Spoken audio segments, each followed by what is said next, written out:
Growing concerns about how far the Trump administration may go in its military actions against alleged drug traffickers in Venezuela. The administration dramatically escalated the military presence in the region by deploying the largest aircraft carrier in the fleet to the waters off South America. This after the U.S. destroyed a 10th boat on Friday. The administration has provided no proof of its claims that this and the other targeted vessels were trafficking narcotics. Joining me now, retired four-star general and former Gulf War Division commander, General Barry McCaffrey. He, of course, an esteemed MSNBC military analyst and our friend. So let's get to it, General. Senator Lindsey Graham today indicated the president plans to launch land operations inside Venezuela as well as Colombia, saying that Trump will brief Congress when he returns from Asia. There is speculation he intends to topple Venezuelan President Nicolas Maduro. So here are three questions. What are the implications of the aircraft carrier being sent there? What are your concerns about this escalation without congressional authorization? And what about Trump targeting the president of another nation? What a trio of questions. Look, this is an unusual situation of dubious legality to use the U.S. Armed Forces in an active confrontation with what essentially is a criminal operation. In the past, we have used federal law enforcement, the DEA in particular, these magnificent men and women of the DEA. We've used the Coast Guard. We've let the court system adjudicate. We've had to collect evidence before we seized or arrested people or material.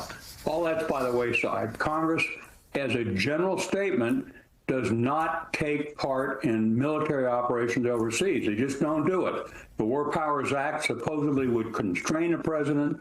In fact, it almost gives him latitude to conduct operations as he wished. So I don't think this is going to have a major impact on drug smuggling into the United States, for starters. If you really want to cut down on the availability of cocaine, you get Colombia in particular to agree to do aerial eradication of crops. Interdiction is important, but it's only a minor piece of the equation. What do you think just the interpretation is of sending that aircraft carrier? It's the biggest one in the fleet, the USS Gerald R. Ford. Sending it there to the waters, what's the message with that? Well, it's hard to tell. I do not believe we will conduct land operations inside Venezuela or Colombia. If we did, it would be incredibly high risk. It would be a stupid move. It would organize support for Maduro, not decrease it.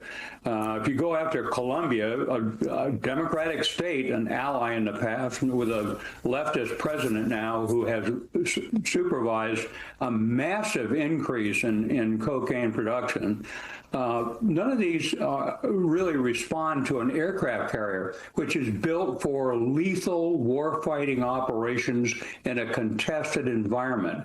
There isn't much of a military left in Venezuela. Militias on the coast is all nonsense. So those aren't the tools you use if you're serious about reducing drug production. Now, the legality question is an incredibly complex one. I think in the short run, Trump administration has said we're going to do the same kind of analogy legally that we did on terrorist organizations. Congress has again refused to ask. The Senate could not face up to authorization of the use of military force. So in a vacuum, Trump is acting. So Trump has imposed those long-awaited sanctions on Russian oil companies this week after canceling his Budapest summit with Vladimir Putin. And, General, he also denied giving Ukraine the long-range Tomahawk missiles. What do you make of Trump finally taking a decisive step against Russia and yet not giving Ukraine what it says it needs to win this war? Do you think Russian sanctions will move the needle toward ending it? Well, first of all, I think the Trump administration's notion of getting a ceasefire prior to direct negotiation between the Ukrainians and the Russians is a sound one. I don't know if it's going to work or not, but stopping the killing is important. The Russians are savagely attacking civilian populations inside Ukraine. It's a clear war crime. It's an aggressive war of choice by the Russians. Having said that, the notion of oil sanctions would not work in any way until you have secondary sanctions against China or India for buying Russian oil. There's a giant ghost fleet out there that's moving this oil. There's 8 refineries in these 2 giant countries that are refining the oil. So unless we're willing to go that route, I think Putin correctly says, I'll be able to get around it. Okay. But generally speaking, we ought to applaud the president's efforts to get a ceasefire going. Okay, duly noted, General Barry McCaffrey. Thank you, sir.